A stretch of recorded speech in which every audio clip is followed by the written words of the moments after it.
যোগ্যতা হইল এমন একটি যোগ্যতা যেটার আসলে হলে তাকওয়া, যে এই যোগ্যতার বলে ওই ব্যক্তির জন্য গুনাহ ছেড়ে দেওয়া সহজ হয়, ইবাদত পালন করা সহজ হয়। এটারে কয় তাকওয়া। এই যোগ্যতাটা আসা। তা রমজানের 1 মাসের টার্গেট ছিল এই যোগ্যতাটা আপনার মধ্যে আসবে। এই 6টা ওষুধ দিছে আপনারে, রোজা, ইফতার, সাহারি, তারাবি, এতেকাফ, শবে কদর, যেন আপনার মধ্যে ওই যোগ্যতাটা আসে, তাকওয়ার যোগ্যতাটা।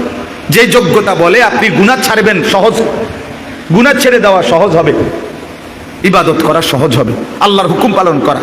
এখন এই 12 ওয়াক্ত নামাজ যাদের ছুটে গেছে, তাদের 1 মাসের ঔষধ খেয়ে আল্লাহর হুকুমের রমজান পালন করে অর্জন কোথায়? তাকওয়া কই? গুনাহ না হওয়া, ইবাদত পালন করা, এটাই তো তাকওয়া। তো এটা কই বলেন? সেদিন ঈদের দিন সন্ধ্যা থেকে যারা এই 2 দিন ধরে যেই ছেলে মেয়েগুলো, যেই নারী পুরুষগুলো, যেই স্ত্রী, যেই কন্যা, যেই ছেলে অসভ্যতার নোংরামি করছে, গান বাজাইতেছে, ঢোল বাজাইতেছে, ডেকসেট বাজাইতেছে আর নাচানাচি ফালাফালি করছে, যেই অসভ্য মেয়েরা, মহিলারা, যাদের ঘরের স্ত্রীরা বেপর্দা, বেহায়া রাস্তায় রাস্তায় হাঁটতেছে, যেই ছেলেগুলো 1 ওয়াক্ত নামাজ না পড়ে মুসলমানের বাচ্চা, অথচ গান বাদ্য, নাচ গান, হই হুল্লুর, ছবি দেখা, নাচ দেখা, মেয়ের পিছনে হাঁটা, পার্ক রেস্তোরাঁয় ঘোরা, এটাতেই সময় পার করছে। এই হাইওয়ান, এই অসভ্য জানোয়ারদের তাকওয়া কোথায়?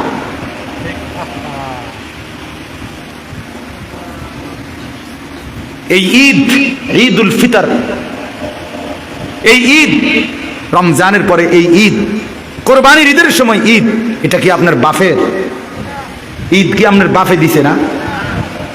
কথা বলেন না কেন? আপনার দাদাই দিছে না? এটা আপনাকে বংশের না?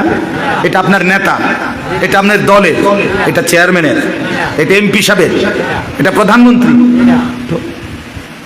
তো যার দেওয়া ঈদ, তার উল্টো তার নাফরমানি করছে, কোন সাহসে বলে? ইনসাফ কি বলে? হাদিসের মধ্যে আছে, নবী সাল্লাল্লাহু আলাইহি ওয়াসাল্লাম মক্কা থেকে হিজরত করে মদিনায় আসছেন। এসে দেখছে মদিনার মানুষ বছরে 2 দিন আনন্দ ফুর্তি, খেল তামাশা, নাচ গান করে। নবীজি জিজ্ঞেস করছেন, মা হাদানিল ইয়াউমান, তোমাদের এই 2টা দিনে কি? মানে এরকম নাচ হোকা, কথা বুঝেন নাই? এরকম ফালাফালি লাফালাফি করো কা? এরকম গান বাদ্য, ঢোল তবলা বাজাও কেন? নাচ গান করো কেন? কি কি তাই তোমাকে এই 2টা দিনে কি? তোরা বললেন, কুন্না নালআবু ফিল জাহিলিয়্যা, আমরা জাহিলি যুগে সব সময় এই 2 দিনে নাচ গান, খেল তামাশা, আনন্দ ফুর্তি করতাম, আগে থেকে এটা করে আসছি আমরা। আল্লাহ নবী সাল্লাল্লাহু আলাইহি ওয়াসাল্লাম তখন বললেন, এ খেয়াল করেন কথাটা, নবীজি কি বলছেন আপনারা শুনতেছে? তো কোনো হু হা তো করেন না, মাথেনো না, লড়েনো না, আসেনো না, কান্দেনো না, কিতা আসলে কিতা? মাশাআল্লাহ, মনোযোগ দিচ্ছে, এটা একটা উত্তর পাওয়া গেছে।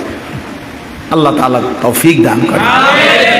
তো বললাম, নবীজি সাল্লাল্লাহু আলাইহি ওয়াসাল্লাম তখন বললেন, ইন্নাল্লাহা কাদ আবদালাকুম বিহিমা খায়রাম মিনহুমা ইয়াউমাল আযহা ওয়া ইয়াউমাল ফিতর, নিশ্চয়ই আল্লাহ তোমাদের এই 2 দিনের পরিবর্তন করে দিয়েছেন তার চাইতে উত্তম 2টি দিনের মাধ্যমে। সেই 2টি দিন হলো ঈদুল আযহা এবং ঈদুল ফিতর। একটা হলো কোরবানির ঈদ, একটা হলো এই রোজার ঈদ। তাহলে এখানে 2টা কথা আবারও খেয়াল করেন। 1 নাম্বার হলো এই 2টা দিন আমাদের জন্য দিয়েছেন কে? ইন্নাল্লাহ, নিশ্চয় আল্লাহ দিয়েছেন। নবীজি বলছে, এটা তোমার বাপেও না, তোমার দাদারও না, তোমার বংশেরও না, তোমার নেতারও না, তোমার দলেরও না। 2 নাম্বার কথা হলো নবীজি বলেন আবদালাকুম, পরিবর্তন করে দিয়েছেন আল্লাহ। তার মানে তোমাদের তামাশা, তোমাদের খেলাধুলা, তোমাদের ফুর্তি, তোমাদের নাচ গান, তোমাদের এই অসভ্যতা, এই হারাম, এই গুনাহটাকে বদলাইয়া দিয়েছেন, দিয়া উত্তম 2টা দিন ইবাদত আমলের জন্য, আল্লাহর সন্তুষ্টি কামনার জন্য দিয়েছেন। সুবহানাল্লাহ। তাহলে যদি ঈদের আনন্দ মানেই হয় ডেকসেট, গান বাদ্য, নাচ গান, ফুর্তি, এই নারী পুরুষ ছেলে মেয়ের এই মাতামাতি অবাধ অসভ্যতা, এটাই যদি এটার অর্থ হয়, তো এটা বদলাইছে কি? তার বদলানোর দরকার কি? এটা তো আসিলই। কথা বোঝেন নাই আপনি? ওরা তো এটা করতেই আসিল 2 দিন, তো আবার বদলানোর কি হয়েছে? তো নবী আবার এটা কি কইলেন যে আল্লাহ তোমা করে 2টা দিন বদলাইয়া তাতে উত্তম 2টা দিন, এটা কোনো দরকার আসিল নি? এখন ঈদ মানে যদি আমাদের ছেলে মেয়েরা নাচবে, গাইবে, ডেকসেট বাজাবে আর বেপর্দা বেহায়ার অসভ্যতা করবে, এটাই যদি হয় অর্থ, তো বদলাবের কি? পরিবর্তনের কি দরকার হইল এখানে? আহা, এবার বলেন আফসোসের বেলা, যেটা বদলাবার জন্য আল্লাহ দিলেন আমরা সেটাই করছি, যেটা পরিবর্তন করে রসুল আল্লাহর পক্ষ থেকে শুনালেন আমরা তাতেই আবার লিপ্ত। আমরা সেই জাহিলিয়াতেই ফিরে গেলাম, আমরা সেই বেঈমানের আচরণেই ফিরে গেলাম, আমরা সেই মুশরিক মূর্তি পূজক, মূর্তি পূজা করাকালীন তারা যা করত তাই ফিরে গেলাম। কি হলো বলেন, কি হলো আমাদের? আপনারা যদি সব নির্বাক বয়স্করা, মাঝ বয়সীরা, ঘরের বাবা, ঘরের মা, অভিভাবক, আপনারা অবাক করে তাকায় আছেন, আপনারা কিছুই বলছেন না কেউ নিজের ছেলেকে, নিজের মেয়েকে, আপনারা স্বামীরা নিজেদের স্ত্রীকে বেপর্দা থেকে বাঁচাচ্ছেন না, তাহলে আপনাদের ভিতরে পৌরুষ কোথায়? সাহসিকতা কোথায়? আপনাদের ইসলাম কোথায়? আপনাদের আখিরাত কোথায়? আপনাদের পরকাল? এই যে সংসারের জন্য 60 বছরে এত কষ্ট করলেন, বিনিময়ে আখিরাতে কি পাবেন? যে স্ত্রী পর্দা করে না তার থেকে আপনি আখিরাতে কি পাবেন? যে ছেলেটা নামাজ পড়ে না, যে মেয়েটা বেপর্দা, তার থেকে আপনার পরকালের সম্বল কি? বলেন, অর্জনটা কি? কি পাবেন? ইনসাফের সাথে বলেন, ভেবে দেখেন, ভেবে দেখেন। প্রতিনিয়ত মুসলমানের ছেলে মেয়েরা আপনার গুনাহটাকেই আরো ডিজিটালাইজড করছে, নাফরমানিটাকেই, অসভ্যতাটাকেই ঈদের নামে, উৎসবের নামে আরো ডিজাইনেবল করছে। আগে রাস্তার মোড়ে মোড়ে ডেকসেট বাজাইতো, এখন ডাইরেক্ট পিকআপ ভাড়া কইরা এর উপরে ডেকসেট লইয়া এরপরে 18-20টা 30টা ছেলে একসাথে এটার ভিতরে লাফায়। এইটা কি? চান্দিনা থেকে ক্যান্টনমেন্টে চান্দিনা, কথার কথা। গাড়িটা যাইতেছে, আইতেছে, যাইতেছে, আইতেছে, পিকআপ, আর হেতে লাফাইতে আছে এটার তালে, ডেকসেটে ফুল সাউন্ডে গান বাজতেছে, হেতে না লাফাইতে আছে। আগে কোরবানির ঈদে পিকআপ দিয়া গরু টানে, আর রোজার ঈদে মানুষ নামের বলদ টানে। কথা বোঝেন না? এই পিকআপ দিয়া কোরবানির ঈদে বলদ টানবে, আর রোজার ঈদে এই বলদরে টানে। আজ থেকে 1 বছর আগে, মানে গত বছরের আগের বছর, বসির কোন বছর? ওই গত বছরের আগের বছর, এই সফওয়ানের যে আমি কইছি না, গত বছরের আগের বছর, হ্যাঁ গত বছরের আগের বছর আমি এরকম রোজার ঈদের নামাজ পড়াইয়া আসতেছিলাম আমার গাড়িতে করে বাসার দিকে। তা আমার সাথে আমার ছোট ছেলে, আমার দোনো ছেলেই ছিল গাড়ি, আমার সাথে নামাজ পড়ছে। তা আমার ছোট ছেলে সফওয়ান, তার তখন 6 বছরের মতো হবে বয়স। তো সে গাড়ির বসা, হঠাৎ আপনার এই হঠাৎ থেও আইতেছি, হঠাৎ দেখছে যে এই পিকআপের মধ্যে করে এই ডেকসেট ঈদের দিন এরকম অনেক ছেলে এরকম লাফাইতে আছে আর গান বাজতেছে।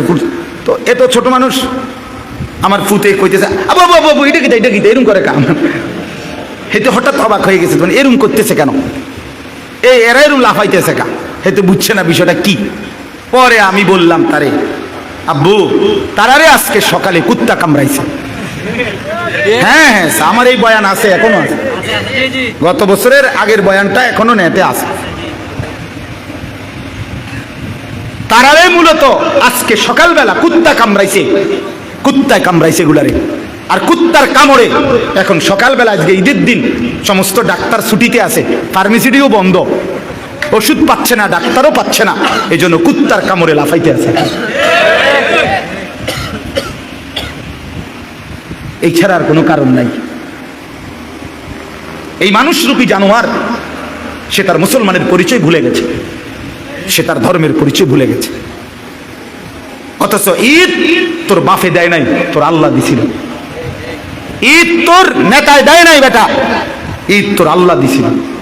তোর যদি আনন্দই করতে মন চায়, তুই যদি নাচতেই চাস, গাইতেই চাস, তুই যদি গান বাদ্য ঢোল বাজাইতেই চাও, নারী নিয়ে ফুর্তি করতে চাও, তুমি হাইওয়ান খোদার ঈদের দিন করো কেন? তুমি আলগা দিন বানায় লো, তোমার নাচনের আলাদা দিন বানাও। কথা বলেন না কেন? তুমি আলাদা দিবস বানায় নাও। তুমি আল্লাহর দেওয়া নিয়ামত, আল্লাহর দেওয়া দিন। ঈদ আল্লাহ দিছেন, রাসূলুল্লাহর জবান দিয়ে উচ্চারিত হয়েছে, ইন্না লিকুল্লি কওমিন ঈদান ওয়া ইন্না হাযা ঈদুনা। নবী বলছেন প্রত্যেক জাতির নির্দিষ্ট ভিন্ন ভিন্ন খুশির দিন আছে, আর এটা এই রোজার শাওয়ালের প্রথম দিন, জিলহজের 10ম তারিখ। নবী বলেছেন এটা আমাদেরই, এটা আমাদেরই। তাহলে নবীজি বললেন এটা আমাদেরই, নবীজি বললেন এটা আল্লাহ দিয়েছেন। ইন্নাল্লাহা কাদ আবদালাকুম, আল্লাহ পরিবর্তন করে দিয়েছেন। তাহলে যেটা আল্লাহর দেওয়া, যেটা রসুলের দেওয়া, যেটা নবীজির বলা, সেইখানে আমরা নাফরমানি করা। আমাদের মেয়েরা বেপর্দা চলবে, রাস্তায় রাস্তায় হাঁটবে, আমাদের স্ত্রীরা বেপর্দা চলবে, আমাদের ছেলেরা এক ওয়াক্ত নামাজ পড়বে না, নাচবে গাইবে। এটাই কি ছিল এই গত 1 মাসের রমজানের এতগুলো ইবাদত দিয়ে আল্লাহ তাআলার চাওয়া? এটাই ছিল না। একটা ওষুধ 30 দিন খাওয়ার পরে 6টা ওষুধ, প্রতিদিন 6টা করে ওষুধ 30 দিন খাওয়ার পরে সুস্থতা, এটা টেম্পার, এটা কি 12 ঘন্টা 24 ঘন্টাও থাকে না? আপনি বলেন 30 দিন পরে ঈদের চাঁদ উঠলো, তাহলে সন্ধ্যা 6টা বাজে যদি চাঁদ ওঠে, পরের দিন ঈদের দিন সন্ধ্যা পর্যন্ত 6টা পর্যন্ত তো 24 ঘন্টা, ঠিক কিনা বলেন? এই 24 ঘন্টাও বুঝি তোমার 30 দিনের রোজা, 30 দিনের তারাবি, 30 দিনের ইফতার, 30 দিনের সাহারি, তোমার 10 দিনের এতেকাফ, সবে কদরের এই দোয়া, কান্নাকাটি, কোনো কিছুর মেয়াদ রইল না, সব ছিঁড়া ফেলাইলা। এই 24 ঘন্টার ব্যবধান, 24 ঘন্টাও বুঝি ওষুধের মেয়াদ থাকে না। কি রোজা রাখলো, কি করলো বলেন? আহা, কেমনে বসে গেলেন টেলিভিশনের সামনে? ওই চাচারা কেমনে আবার শুরু করে দিলেন বিড়ি সিগারেট, কেমনে আবার শুরু করে দিলেন গালিগালাজ, কেমনে আবার শুরু করে দিলেন টেলিভিশনে নর্তকীর নাচ গান দেখে। আহা চাচা, আর কতগুলো রমজান দিলে আপনি বদলাবেন? আর কতটা সবে কদর দিলে আপনি বদলাবেন? বলেন। এটাই আমার ওয়াজ, এটাই আমার বক্তব্য। এই যে কয়জন যুবক ছেলে আছো, তোমাদেরকে বলি ভাইয়া, বলো আমার ভাই, ইনসাফের সাথে বলো মিয়া, যদি বিবেক থাকে, যদি মুসলমান মায়ের ঘরে জন্ম নিয়ে থাকো, তো বলো মিয়া, এই অসভ্যতার শেষ কথা। এই নাচ গান আর নর্তকী, জিনা ব্যভিচারের দৃশ্য দেখা, আর আমাদের এই মা মেয়েদের বেপর্দা চলার শেষ কথা। শেষ আসবে হয় আখিরাতে, নয়তো দুনিয়াতেই। যেদিন আল্লাহর গজব আসবে, যেদিন বেঈমান কর্তৃক নির্যাতিত হবে, যেদিন কাফের কর্তৃক জুলুমের শিকার হবে, সেদিন চোখের পানিতে জমিন ভাসবে। হ্যাঁ, রঙের গুড্ডি উড়াইতেছে সবাই, বাবার কষ্টের টাকা, অভিভাবকের কষ্টের উপার্জন, এইভাবে বাজি ফুটাইয়া, গান বাজায়া, ডেক্সেট বাজায়া সবকিছু করে শেষ করে দিতেছে। এই জন্য আমি বললাম লাআল্লাকুম তাত্তাকুন, আল্লাহ তাআলার প্রথম চাওয়া ছিল মাহে রমজান থেকে যে আমি তোমাদেরকে মুত্তাকি বানাবো, তাকওয়ার গুণ অর্জন হবে। আর তাকওয়া মানে অন্তরের ভিতরে মালাকা, যোগ্যতা আসা। যে যোগ্যতা আসলে গুনাহ ছেড়ে দিতে সহজ হয়, নেক আমল করতে সহজ হয়, এটাই আশাটা, এটা ছিল টার্গেট।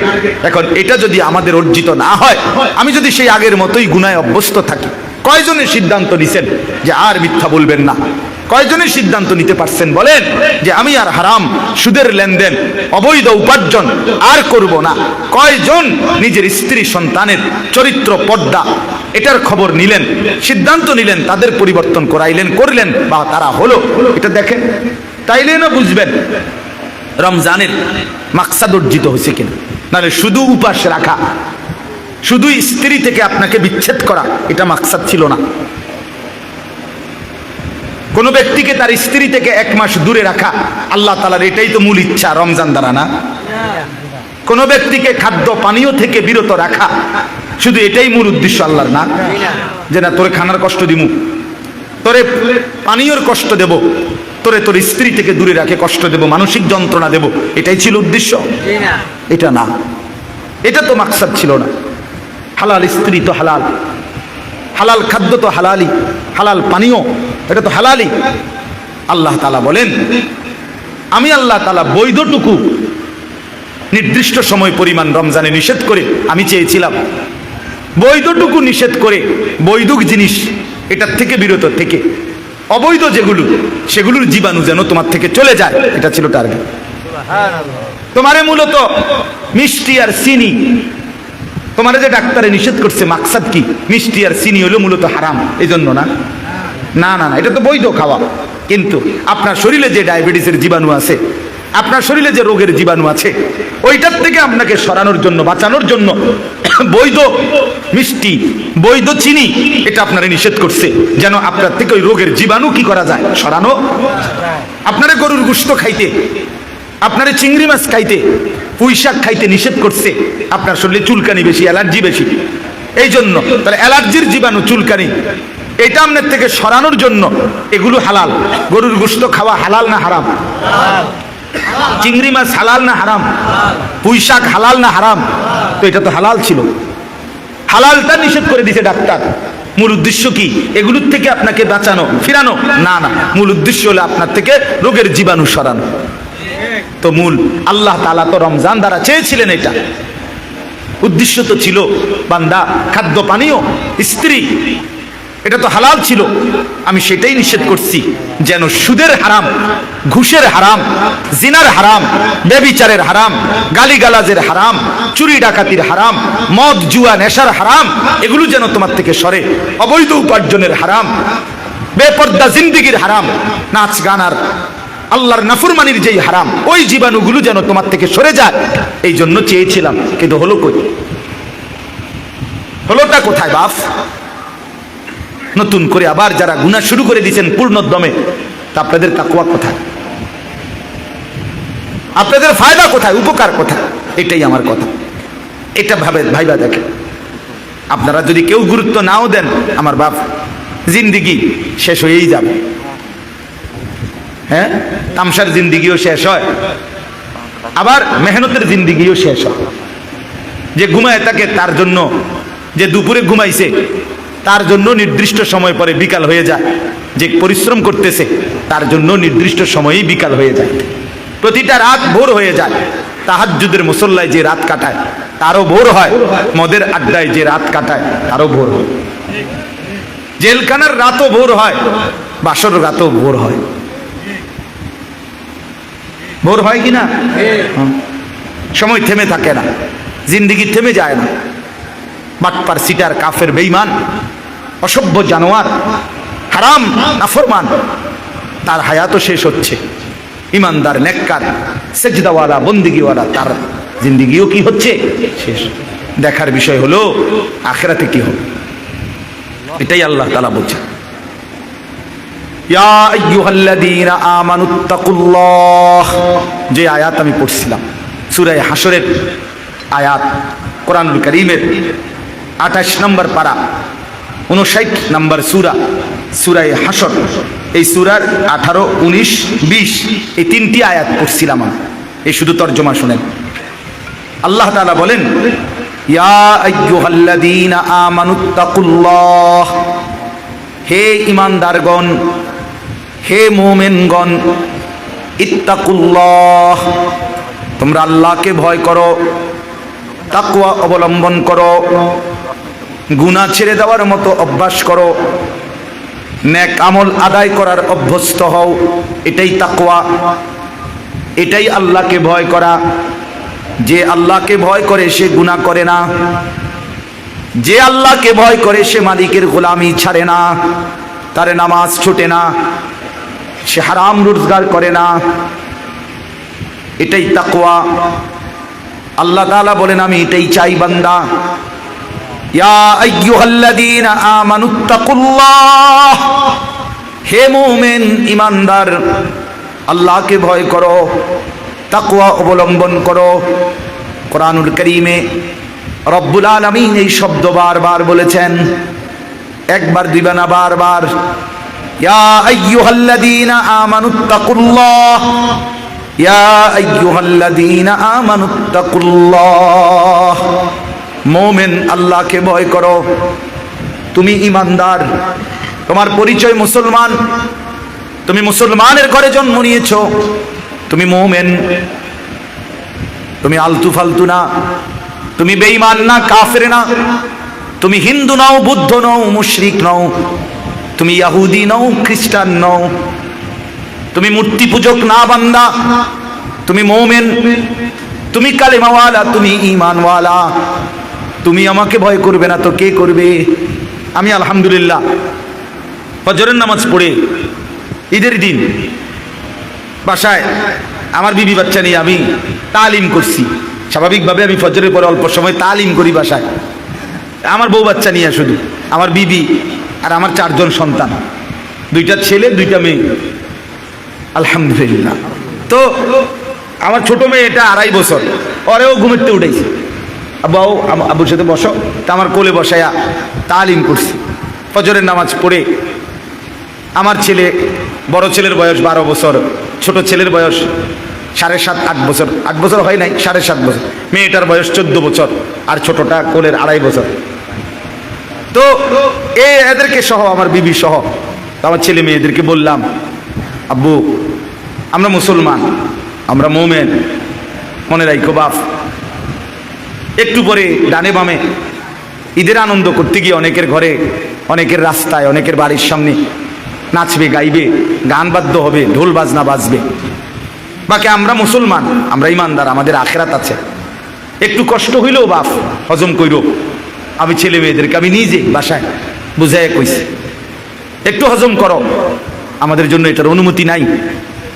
আমরা ইনশাআল্লাহ আখিরাতে মজা করব, আমরা আখিরাতেই ফুর্তি করব ইনশাআল্লাহ। আর দুনিয়া চলো আমরাই মজা করি ঘরে বসা, আমরা রান্না বান্না করি সবাই মিল্লা, এটা ওইটা কুইটা দিই। আমি অনেক কিছু আনছি বাজারের থেকে, চলো এই দিয়েগুলো আমরা রান্না বান্না করি, সবাই মিল্লা কাজ করি, মজা করি আমরা। তো গুনাহের এই পরিবেশ, চারিদিকের মানুষগুলো নাচছে গাইতেছে, মনে করলেই তোমরা ভাইবো না যে তোমরা মনে কষ্টে আছো, না না, ইনশাআল্লাহ একটু সবর করলে আখিরাতে মুমিন শুধুই হাসবে, আর নাফরমান অনন্তকালের জন্য শুধু কাঁদবে। আজকের হাসি শেষ হয়ে যায়, আজকের কান্না শেষ হয়ে যায়, কিন্তু মৃত্যু পরবর্তী হাসলে আর কোনোদিন কাঁদবে না। মৃত্যু পরবর্তী মুমিন হাসলে আর কান্না নাই, নাফরমান কাঁদলে খোদার কসম আর হাসি নাই। হ্যাঁ, আমরা বেকুব না মিয়া, ছেলে পেলে তোমাদেরকেও বলি মিয়া, পরের নারী দেখা, পরের ছবি দেখা আর অসভ্যতায় জীবন কাটানো এ কোনো বুদ্ধিমানের কাজ না, এ কোনো চালাক মানুষের কাজ না।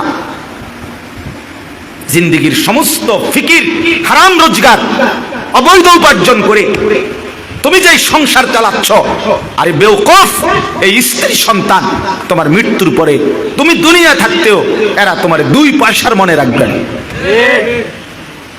2 পয়সা। বাপ বিদেশ, বাপের কষ্টের রক্ত পানি করা টাকার 2 পয়সার মূল্য দেয় না বউ বাচ্চা। এত কষ্টের মেহনতের টাকা, আর এরা এখানে 2 হাতে ফালতু কাজে মোবাইলের এমবি ঢুকাইয়া, এরপরে ফালতু কাপড় চোপড় গহনা কিনা বেচারার বিদেশের এই কষ্টের টাকা সব শেষ করে দেয়। তো দুনিয়াতেই তো কোনো কদর করে না। আমি তো এইবারও উমরার সফরে সৌদি আরব মক্কায়, এইবারও আমি প্রবাসীদের রোমে গেছি, বয়ান করছি প্রবাসীদের জন্য আলাদা, তারপর রোমে বয়ে বইয়া এই 12 জন 16 জন 20 জন 30 জন রে, কত যুবক দেখলাম। আহা, কি কষ্ট করে, কি কষ্ট। এক রুমে 16 জন থাকে, 12 জন থাকে, কোন রকম। একবারে দেখছি জ্বর উঠছে, নিচে ফ্লোরে আপনার একটা চাদর বিছানো, এটার মধ্যে শুয়ে রয়েছে, কেউ নাই, কে কার খবর, সবাই তো ডিউটি, 12 ঘন্টা 16 ঘন্টা 14 ঘন্টা ডিউটি। এই কসবা বাড়ি ব্রাহ্মণবাড়িয়ার ওইদিকে এক ছেলে আমারে এইবারও জড়ায় ধরে এমন কান্দা, কইতেছে হুজুর আজকে 8 বছর হয় আমি আসছি বিদেশ। হুজুর আল্লাহরে সাক্ষী রেখা বলি, 8 বছরে কোনোদিন একটা রোগের জন্য কোনোদিন একজন ডাক্তার দেখাই নাই, একটা ভালো কোনো ওষুধ কোনোদিন খাই নাই, একটা নাফা হয়তো ব্যথা বেদনার একটা ট্যাবলেট নিজে নিজে কিনা খাইয়া লাইছি, কোনোদিন ডাক্তার দেখাই নাই। কারণ ওরা ডাক্তার দেখাইলেই ওষুধ নিলেই কমপক্ষে 15,000 টাকা 20,000 টাকা শেষ হয়ে যাবে। এই টাকাগুলো জমায়া জমায়া বাড়িতে পাঠাই। সে নিজে বলছে আমার হুজুর সুখ কি জিনিস, আনন্দ কাকে বলে, বিদেশে থাইকা আজকে গত 8 বছরে কোনোদিন আমি দেখি নাই হুজুর, কেউ দেখছে কিনা। এই হলো সুখের কোন, এই কষ্টের টাকা। আপনার আমার ব্যথাটা কোথায়, অস্থিরতাটা, সেই টাকা এই মহিলাটা কিভাবে উড়াইয়া ফেলতেছে বাজারে। সেই কষ্টের টাকাটা এই জানোয়ার ছেলে ঘন্টার পর ঘন্টা মোবাইলে উলঙ্গ ছবি দেখে তার বাবার এই রক্ত পানি করা টাকাটা শেষ করে দিল। আহা, কি করলি, ঠিক করলি বাপ, কামটা করলি কি? এই জন্য বললাম, আল্লাহ তাআলা বললেন ইয়া আইয়ুহাল্লাযীনা আমানুত্তাকুল্লাহ, হে মুমিন আল্লাহকে ভয় করো, গুনাহ বর্জন করো, নেক আমলে অভ্যস্ত হও। যদি বলি রব্বুল আলামিন, গুনাহ বর্জন করবার মতো শক্তি তো দরকার আমার তো নাই, নেক আমলে অভ্যস্ত হওয়ার শক্তি নাই। আল্লাহ বলেন এজন্যই তো রমজান দিলাম, একটা মাস আমি আল্লাহর হুকুম মেনে রোজা, নামাজ, তারাবি, ইতিকাফ, শবে কদর, এই সবগুলো ইবাদত মাত্র একটা মাস কষ্ট করে করো। লাআল্লাকুম তাত্তাকুন, তাকওয়ার দৌলত আমি তোমাকে দিয়ে দেব, আমি মুত্তাকি বানিয়ে দেব, তাকওয়ার যোগ্যতা আমি দিয়ে দেব। এবার তুমি গুনাহও ছাড়তে পারবা, নেক আমলও করতে পারবা। সুবহানাল্লাহ। এজন্য রমজানের সফলতা, সার্থকতা তখনই যখন আমার আপনার মধ্যে এই তাকওয়া আসে। গুনাহ ছাড়বার হিম্মত হলো কিনা সেটা বলে, নাইলে কোনো লাভ হয়। এই রমজান আসলো আর গেল, আপনার কোনো পরিবর্তনই হইল না। আপনি যেমন আছেন এমন, যেমন সিন্নি এমন বতর বতর, এমন হলে হইল না। এই জন্য আমরা দয়া করে ফিকির করি, নিজের জীবন গঠন করি। বাবারা আরেকটু যত্নবান হন, নিজের ছেলের দিকে নজর দেন, মেয়ের দিকে নজর দেন, স্ত্রীর দিকে নজর দেন। স্ত্রী সন্তান, বিশেষ করে নিজের মেয়ে এবং স্ত্রী বেপর্দা হওয়া, এটা আত্মমর্যাদাহীন পুরুষের পরিচয়। যেই পুরুষের গায়রত নাই, আমি সবসময় বলি, কারো যদি প্রেস্টিজে লাগে লাগুক, আপনি প্রেস্টিজ দিয়ে লাইয়েন। কারো যদি মান সম্মানে লাগে, হ্যাঁ লাগুক, আপনার মান সম্মান আসেনি, আপনি এটা লাগবে বেটা। যার স্ত্রী বেপর্দা, যার মেয়ে বেপর্দা, এই লোক আত্মসম্মানহীন, আত্মমর্যাদাহীন পুরুষ, বেগায়রত, তার আত্মসম্মান নাই। নয়তো কাপুরুষ সে, এই কারণেই তার স্ত্রী মেয়ে বেপর্দা, যে তাকে 2 পয়সার কেয়ার করে না। বেটা তোরে গনার ধরি না বেটা। হ্যাঁ, নাইলে এই ঈদের কেনাকাটা যত মহিলা করলো, মেয়ে করলো, আপনি আপনার মেয়ে, এই সমস্ত টাকা স্বামীর, সমস্ত টাকা বাবার, অথচ এই কষ্টের টাকার উনার রং চায় রাস্তার বখাটে, রাস্তার দুশ্চরিত্র। এটা কি কথা? এটা কেমন আত্মসম্মানহীন মানুষের কথা? এই জন্য দয়া করে ফিকির করে। আল্লাহ তাআলা বলছে বল তানজুর নাফসুম মা কদ্দামাত লিগাদ, আমার বান্দা খেয়াল করো আগামীকাল কিয়ামতের জন্য তুমি আজকের দুনিয়া থেকে কি পাঠাচ্ছ। এটাই তোমার আখিরাতের পুঁজি সংগ্রহের জায়গা।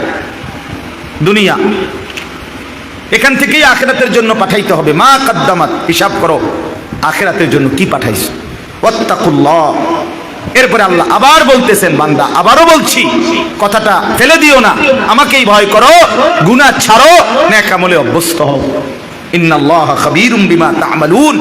এরপরে আল্লাহ বলেন, শোনো বান্দা ইমানদার, তোমাকে বলছি আমি কিন্তু তোমরা যা করছো তার পূর্ণ খবর রাখছি।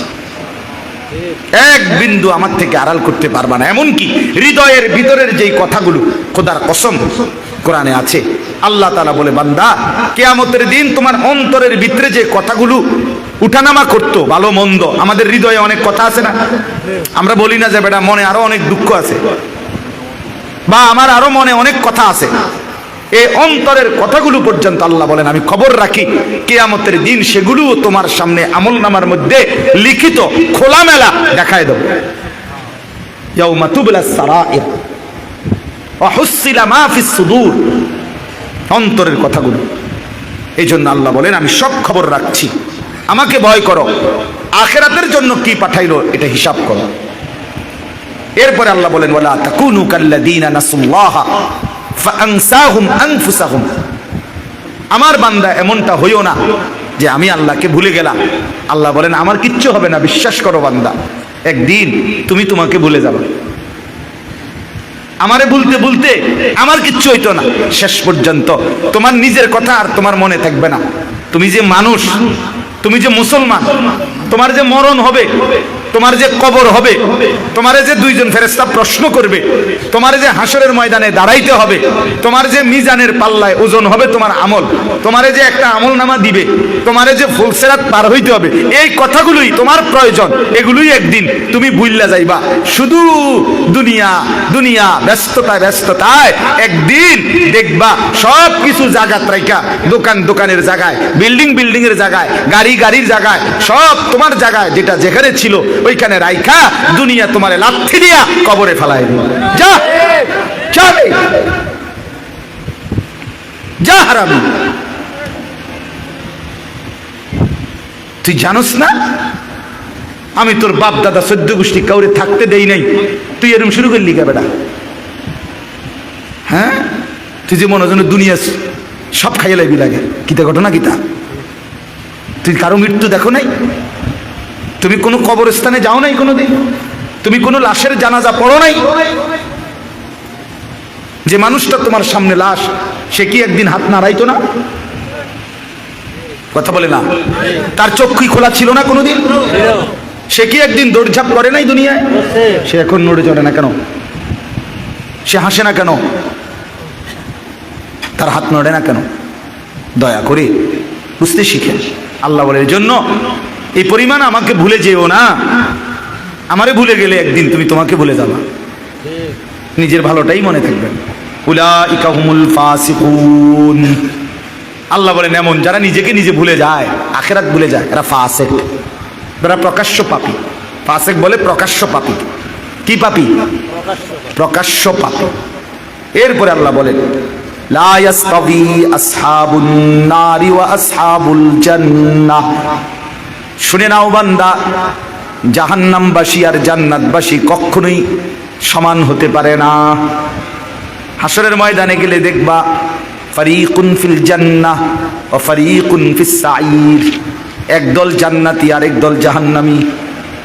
কেউ হাসবে চির হাসি, কেউ কাঁদবে চির কান্না।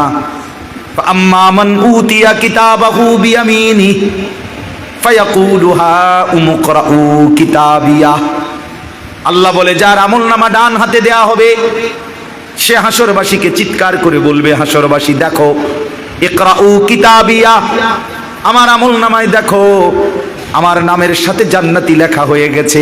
সুবহানাল্লাহ। ইন্নী যানানতু আন্নী মুলাকিন হিসাবিয়া, ডান হাতে আমলনামা যার হবে সে বলবে বন্ধু আমি দুনিয়ায় থাকতে বিশ্বাস করতাম এমন একটা হাসরের দিন হবে, এমন একটা হিসাবের দিন হবে যার ফলে আমি বাজারও করেছি, নামাজও পড়েছি, যার ফলে আমি উপার্জনও করেছি, হালালও খেয়েছি, যার ফলে আমি সংসারও করেছি, আখিরাতের পথও ধরেছি, যার ফলে আমি সন্তানের খরচও করেছি, আল্লাহর রাস্তায় দান সদকাও করেছি, কারণ আমি জানতাম এখানেই শেষ না। সুবহানাল্লাহ।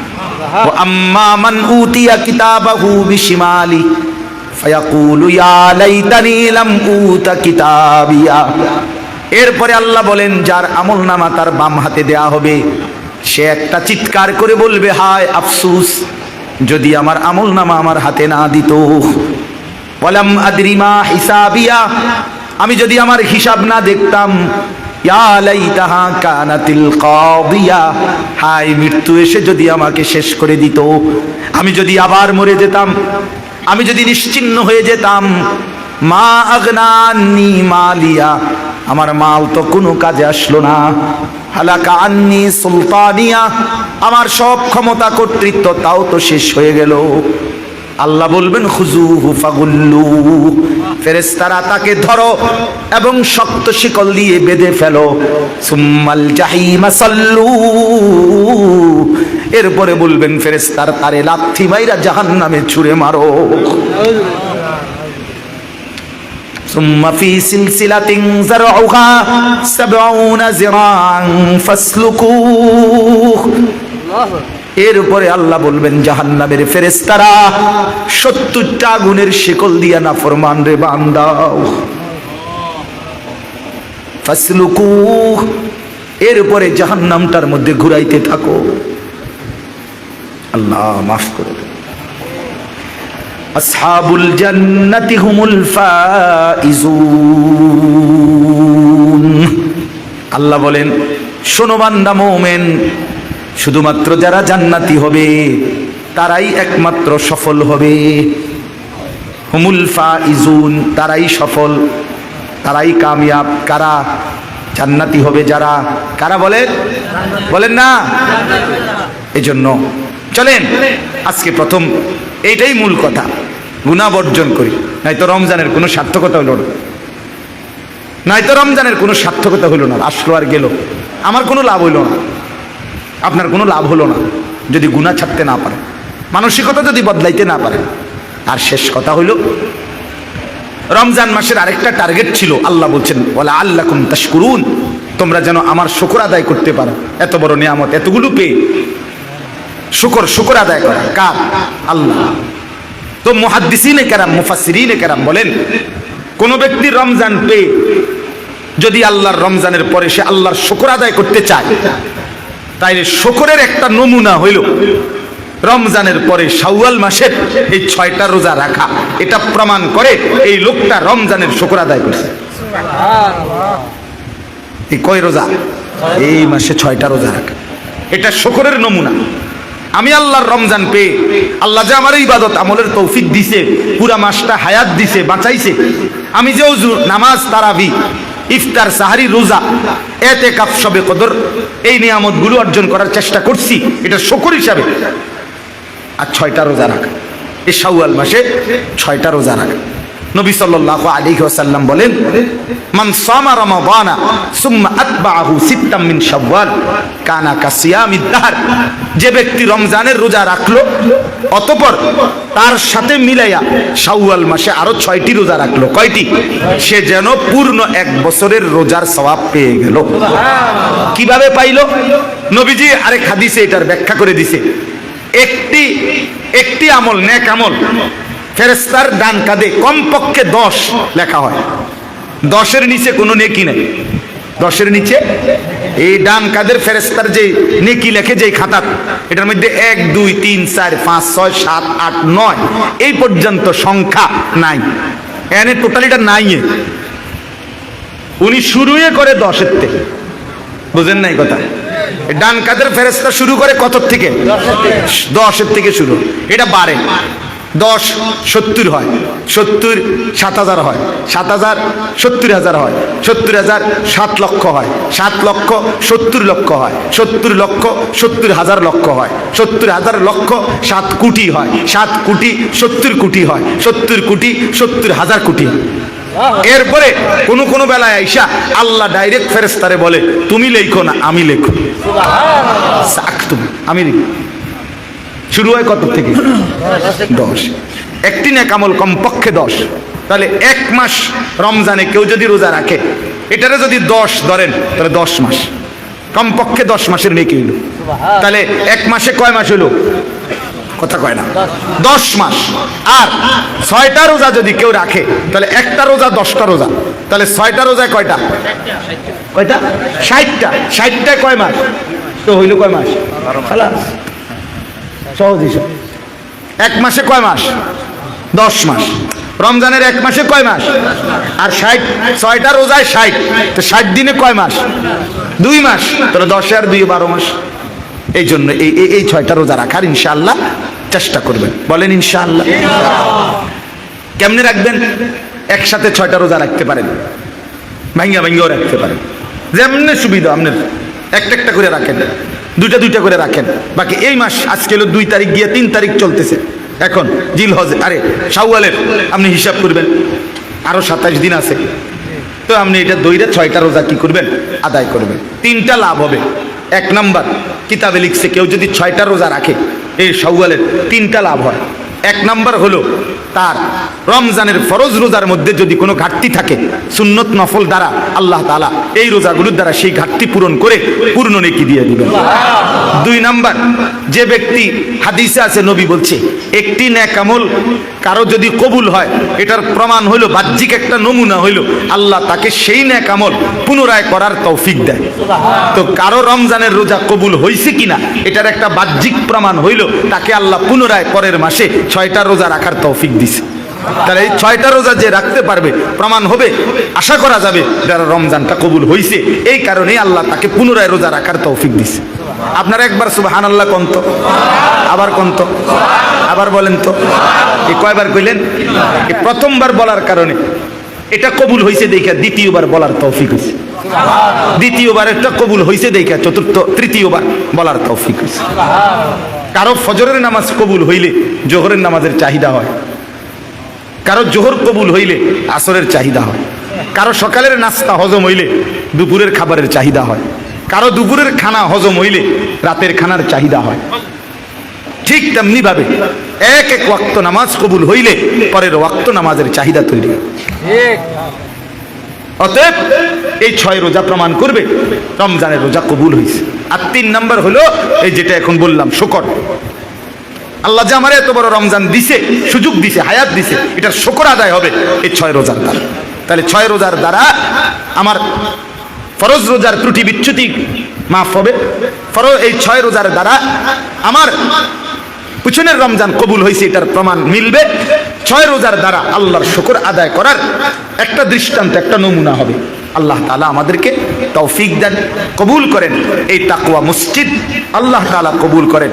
আলহামদুলিল্লাহ, ছোট্ট পরিসরে হলেও মাহফিলের আয়োজন নিয়মিত করতেছে মাওলানা হাসান বিন নূর ভাই, আরো বাকি সাথীরা, আমি তো সবাই অনেকেই চিনি। আলহামদুলিল্লাহ, আপনারা চেয়ারম্যান সাহেব এসেছেন, আপনারাও এসেছেন, সবাই মিলে আন্তরিকতার সাথে আমারও অনুরোধ থাকবে আপনাদের সাধ্যের ভিতরে যেটুকু কুলা মাহফিলটা প্রতি বছর আপনারা চালু রাখবেন। বলেন ইনশাআল্লাহ।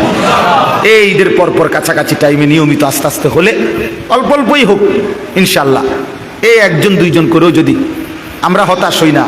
আলহামদুলিল্লাহ, আমাদের সাথে আমার শায়েখ আল্লামা মুফতি মুশতাকুন নবী কাসিমি হুজুরের সাথে কুমিল্লায় কোটবাড়িতে কমপক্ষে 12 থেকে 1300 সাথী আমাদের সাথে এতেকাফ করছে এবার এক মসজিদে। জি, সিঁড়ির তলে, যদি জায়গা থাকতো মাটির তলে হইতে হইল, সিঁড়ির নিচে মিচে কোনা কানা যেখানে কোনো একটা ফাঁকা জায়গা নাই, এইভাবে 5 তলা মসজিদ কানায় কানায় পূর্ণ ছিল। আলহামদুলিল্লাহ, কত সাথী যে ফিরাই দিছি আমরা, সিট দিতে পারি নাই। তো এই সময় আমি দেখছি, হতাশ হই না এই জন্য। আলহামদুলিল্লাহ, এবারও দেখছি এই 10 দিনের এতেকাফে না হলেও কমপক্ষে 300-400 যুবক ছিল, এদের অনেককে দেখছি। আলহামদুলিল্লাহ, রাত্রিবেলা 12টা 1টা 2টার দিকেও আমার কাছে আসছে, আইসা জড়ায় ধরে কাঁদছে, অজরে হুজুর গুনার রাস্তা ছেড়ে দেবার সিদ্ধান্ত নিছে, মোবাইলের আসক্তি ছেড়ে দেবে, জিনা ব্যভিচারের আড্ডা ছেড়ে দিবে। এর অনেক ছেলে নিয়ত করছে, কাঁদছে, রাত ভোর চোখের পানি ফেলছে। তাইলে ইনশাআল্লাহ আমরা হতাশ হই না। আল্লাহর দয়ায় রহমে মুসলমানের যুবক অসংখ্য ফিরে আসতেছে এবং ফিরবে ইনশাআল্লাহ। এজন্য একবারে হতাশ না, এই 2-4 জন অপদার্থ থাকবেই, এর ভিতরে নেককারও থাকবে। আল্লাহ তাআলা আমাদের প্রত্যেককে ঈমান আমলের তৌফিক দান করেন। আল্লাহ তাআলা আপনাদেরকেও নেককার হওয়ার, জীবনটা সুন্দর করার তৌফিক দান করেন। 1 সপ্তাহের ব্যবধানে সব কওমি মাদ্রাসায় আশেপাশে ছেলে মেয়ে মাদ্রাসায় ছাত্রছাত্রী ভর্তি শুরু হবে। আপনারা আপনাদের ছেলেদেরকে, মেয়েদেরকে, আপনাদের বাচ্চাদেরকে মাদ্রাসায় ভর্তি করাবেন। সব কওমি মাদ্রাসায় রমজানের এই রোজার ঈদের এক সপ্তাহ পর থেকেই কি শুরু হয়? ভর্তি শুরু হয়। আমাদের বছর কওমি মাদ্রাসার বছর রমজান থেকে রমজান, আমরা এমনি হিসাব ধরি, আগের থেকেই আমাদের পূর্বসূরীদের, আমাদের মনীষীদের এভাবে হিসাব।